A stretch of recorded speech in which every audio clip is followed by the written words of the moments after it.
North കൊറിയയിലെ വെള്ളപ്പൊക്കം ഉണ്ടാകാൻ കാരണക്കാരായ 20-30ഓളം ഓഫീസറിനെ വധശിക്ഷയ്ക്ക് വിധേയമാക്കി എന്നൊരു വാർത്ത വന്നിരുന്നു. North Korean president Kim Jong Un 2011 മുതൽ അവിടുത്തെ ലീഡറാണ്. അത് ഇതുപോലെയുള്ള ചില എക്സിക്യൂഷൻ നടപ്പാക്കുന്നത് വിവരങ്ങളൊക്കെ സൗത്ത് കൊറിയയെ കൂടെ ചോർന്ന് ലോകത്തിന് മുഴുവൻ കിട്ടിക്കൊണ്ടിരിക്കുന്ന കാഴ്ച നമ്മൾ കണ്ടിട്ടുണ്ട്. ഇപ്പം നോർത്ത് കൊറിയയിലെ ഏകദേശം വെള്ളപ്പൊക്കം കാരണം 4000 പേരോളം മരണപ്പെട്ടു. അതിന് കാരണക്കാര് അത് നിയന്ത്രിക്കാൻ നിയോഗിച്ചിട്ടുള്ള ഉദ്യോഗസ്ഥന്മാരുടെ കുഴപ്പം കൊണ്ട് തന്നെയാണ്. അവരുടെ കൈക്കൂലി കൊണ്ടും അവരുടെ ലേസിനെസ് കൊണ്ടും അങ്ങനെയൊക്കെ സംഭവിച്ചതാണ് ആ 4000 പേരെ ജീവൻ നഷ്ടപ്പെടാനുള്ള കാരണമെന്ന് കണ്ടെത്തി. അതിന് ഉത്തരവാദികൾ ഏകദേശം 30ഓളം പേരെ വധിച്ചു എന്നാണ് മനസ്സിലാകുന്നത്. ഇന്ത്യയിലും നമുക്കറിയാം വധശിക്ഷകളെല്ലാം കുറഞ്ഞാണ് വരുന്നത്. ലോകത്തിലെ ഏറ്റവും കൂടുതൽ വധശിക്ഷ നടപ്പാക്കുന്ന രാജ്യം ചൈന തന്നെയാണ്. അതിന് തൊട്ട് താഴെ വരുന്നുണ്ട് ഇറാനും. ഇന്ത്യയിൽ വധശിക്ഷ ഏറ്റവും അവസാനം നടപ്പാക്കിയത് 2020 മാർച്ച് 20. കാരണം നിർഭയ കേസിൽ 4 പേരെ തൂക്കിക്കൊന്നതാണ് ഏറ്റവും അവസാനം ഇന്ത്യയിൽ വധശിക്ഷ നടപ്പാക്കിയത്. തീഹാർ ജയിലിലാണ് ആ വധശിക്ഷ നടപ്പാക്കിയത്. ചെറുപ്പക്കാരായ 4 പേരെ തൂക്കിക്കൊല്ലുന്നു.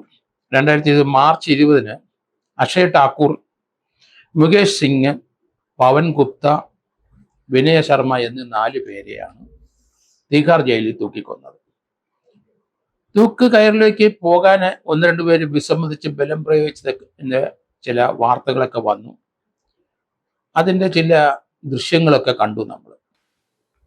നിർഭയെ കൊന്ന പ്രതികളെ തൂക്കിക്കൊല്ലാൻ വിധിച്ച് 5 പേരിൽ ഒരാൾ ജയിലിൽ കിടന്ന് ആത്മഹത്യ ചെയ്തു. തൂക്ക് അയാൾ തന്നെ നടപ്പാക്കിയ ചരിത്രം നമുക്കറിയാം. ആ പ്രതികളിൽ ഒരാൾ, 6 പേരിൽ ഒരാൾ മൈനർ ആയിരുന്നുകൊണ്ട് 3 വർഷം കഴിഞ്ഞപ്പം അയാൾ ദുർഗണ പരിഹാരശാലയിൽ നിന്ന് അയാൾ മോചിതനായി പോവുകയും ചെയ്തു. അതുപോലെ തന്നെ നമുക്കറിയാം ഇന്ത്യയിലെ ഏറ്റവും വലിയ ജയില് എർവാദ, പൂനെയിലുള്ള എർവാദ ജയിലാണ്. ഏകദേശം 5000 പേരോളം അവിടെ പാർപ്പിക്കാൻ കഴിയും.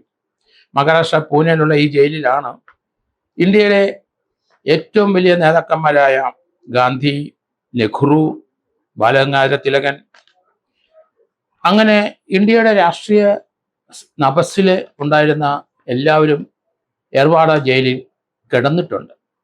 ആ ജയിലിൻ്റെ അകത്ത് വെച്ച് തന്നെയാണ് കസ്തൂർബ ഗാന്ധി മരിച്ചത്. ആഗാഖാൻ പാലസിൽ വെച്ച് അവരെ തടവിലിട്ടിരുന്ന പാലസിലായിരുന്നു. പക്ഷേ എർവാദ ജയിലിൽ ആണ് അവരെ 1940 വരെ ശിക്ഷിച്ചിട്ടിരുന്നത്. ഏതായാലും ഇതുപോലെയുള്ള തൂക്കിക്കൊല, വധശിക്ഷ ഇന്ത്യയിലെ സുപ്രീം കോടതി വധശിക്ഷയ്ക്ക് വിധിച്ചാൽ പിന്നീട് ദയാഹർജി പ്രസിഡന്റിന് മാത്രമേ ഉള്ളൂ.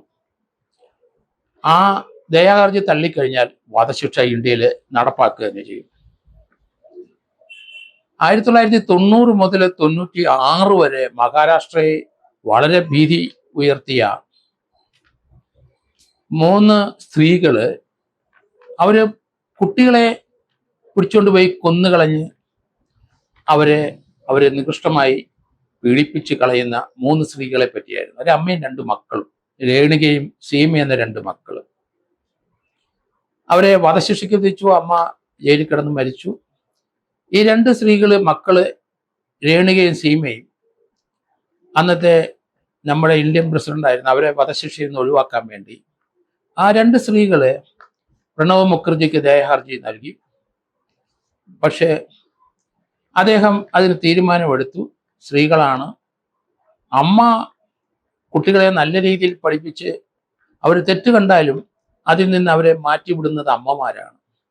പക്ഷേ ഈ രേണുകയുടെയും സീമയുടെയും അമ്മ അവരെ കൂടുതലും പഠിപ്പിച്ചത് മുഴുവൻ കൊല്ലാനും, പ്രത്യേകിച്ച് കുഞ്ഞു കുട്ടികളെ തട്ടിക്കൊണ്ടുപോയി പീഡിപ്പിക്കാനും കൊല്ലാനും അവരെ മറ്റു രീതിയിൽ അത് ഡിസ്പോസ് ചെയ്യാനുമാണ് പഠിപ്പിച്ചുകൊണ്ടിരുന്നത്. ആ അമ്മ സാധാരണ ഒരു അമ്മയെ പോലെയല്ല അവരെയും ഈ 2 മക്കളെയും തൂക്കിക്കൊല്ലാനാണ് അന്ന് സുപ്രീം കോടതി അംഗീകാരം കൊടുത്തത്. എന്തായാലും വളരെ ആലോചനയ്ക്ക് ശേഷം അവരുടെ ദയാ ഹർജി പ്രണബ് മുഖർജി തള്ളിക്കളയും. ഇന്ത്യ സ്വാതന്ത്ര്യം പ്രാപിച്ച ശേഷം 1955 ഒരു സ്ത്രീയെ ഇന്ത്യയിലെ തീഹാർ ജയിലിൽ തൂക്കിക്കൊന്നു. 1955 3 പേരെ വിഷം കൊടുത്ത് കൊന്നതിനാണ് ആ സ്ത്രീയെ തൂക്കിക്കൊന്നത്. ഇന്ത്യയിലെ തൂക്ക് 302 IPC പ്രകാരം കുറ്റം ചെയ്യുന്നവർക്കാണ് തൂക്കുകയർ കൊടുക്കുന്നത്. മറ്റ് രാജ്യങ്ങളിലെല്ലാം ഈ ക്യാപിറ്റൽ പണിഷ്മെന്റ് കഴിവുള്ളിടത്തോളം ഒഴിവാക്കിക്കൊണ്ട് വരികയാണ്. ഇന്ത്യയും ഏകദേശം ആ പാത തന്നെയാണ് നമ്മളും മുന്നോട്ട് നമ്മളെ നയിച്ചുകൊണ്ട് പോകുന്നത് തന്നെ. എങ്കിലും ചില രാജ്യങ്ങളിൽ ഇന്നും തൂക്കിക്കൊലയേ ഇല്ല. പാപ്പുവ ഗിനിയ എന്ന സ്ഥലത്തും കസാക്കിസ്ഥാനിലും സിയറ ലിയോൺ എന്ന സ്ഥലത്തും തൂക്കിക്കൊലയില്ല. അവിടെ ജയിൽ ശിക്ഷ മാത്രമേ ഉള്ളൂ. അങ്ങനെയുള്ള രാജ്യങ്ങളും ധാരാളം ഉണ്ട്. അത് തന്നെ ഒരു കൊലയ്ക്ക് പകരം കൊല എന്നുള്ള അർത്ഥം വരത്തക്ക രീതിയിൽ ആണ് നമ്മൾ നിയമപരമായി ചെയ്യുന്ന പ്രവൃത്തി എന്നാണ് ബുദ്ധിജീവികളുടെയൊക്കെ അവരുടെ നിഗമനങ്ങൾ.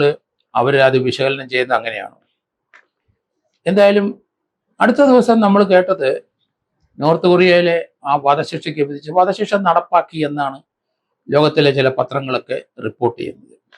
അവിടുത്തെ കിങ് ജോങ് ഉൻ ഈ വെള്ളപ്പൊക്ക സമയത്ത് ഒരു ചെറിയ ബോട്ടിൽ അദ്ദേഹം സഞ്ചരിക്കുന്ന കാഴ്ച നമ്മൾ കണ്ടു. അത് വെള്ളപ്പൊക്കം ഉണ്ടായ പ്രദേശത്ത് 4000-ഓളം പേര് മരണപ്പെടുകയും ചെയ്ത സ്ഥലത്തൂടെ എല്ലാം അദ്ദേഹം സഞ്ചരിച്ചു. അതിനുശേഷം വെള്ളപ്പൊക്കത്തിന്റെ കാരണം അവിടുത്തെ ഉദ്യോഗസ്ഥന്മാർ തന്നെയാണ്. ചില ഡാമുകൾ അതും ഇതൊക്കെ തുറന്നു വിട്ടു. അതുകൊണ്ടാണ് അവർ കാരണമാണ് എത്ര ആയിരം ജനങ്ങൾ നോർത്ത് കൊറിയയിൽ മരിച്ചതെന്ന് കണക്കാക്കി തന്നെയാണ് അദ്ദേഹം 30ഓളം പേരെ എക്സിക്യൂട്ട് ചെയ്തു, വധശിക്ഷയ്ക്ക് തന്നെ വിധിച്ചു, വധശിക്ഷ നടപ്പാക്കി എന്നാണ് വരുന്നത്. ഇന്ത്യയിലെ വധശിക്ഷ വളരെ ചുരുക്കമായിട്ടാണ് നടക്കുന്നതെങ്കിലും മർഡർ കേസുകളിൽ, റെയറസ്റ്റ് ഓഫ് റെയർ കേസുകളിൽ തൂക്കിക്കൊല ഇപ്പോഴും ഇന്ത്യയിൽ നടപ്പാക്കും. അതുകൊണ്ട് അത് വളരെ ചുരുക്കമായിട്ട് ഇപ്പം നടക്കുന്നുള്ളൂ. ഏകദേശം ഇന്ത്യ സ്വാതന്ത്ര്യം പ്രാപിച്ച ശേഷം 1947 ശേഷം ഏകദേശം 760ഓളം പേരെ തൂക്കിക്കൊന്നിട്ടുണ്ട്. ഇപ്പം പുതിയതായി വർഷങ്ങൾ ഇങ്ങോട്ട് വരുന്തോറും തൂക്കിക്കൊല കുറഞ്ഞു വരുന്നതാണ്. ക്യാപിറ്റൽ പണിഷ്മെന്റ് നടത്താൻ ഇന്ത്യ വിമുഖത കാണിക്കുന്നു എന്നാണ് നമ്മൾ മനസ്സിലാക്കുന്നത്. എന്തായാലും 2020 ശേഷം ഇന്ത്യയിൽ ഒരു തൂക്കിക്കൊലയും നടപ്പായിട്ടില്ല എന്നത് വസ്തുതയാണ്.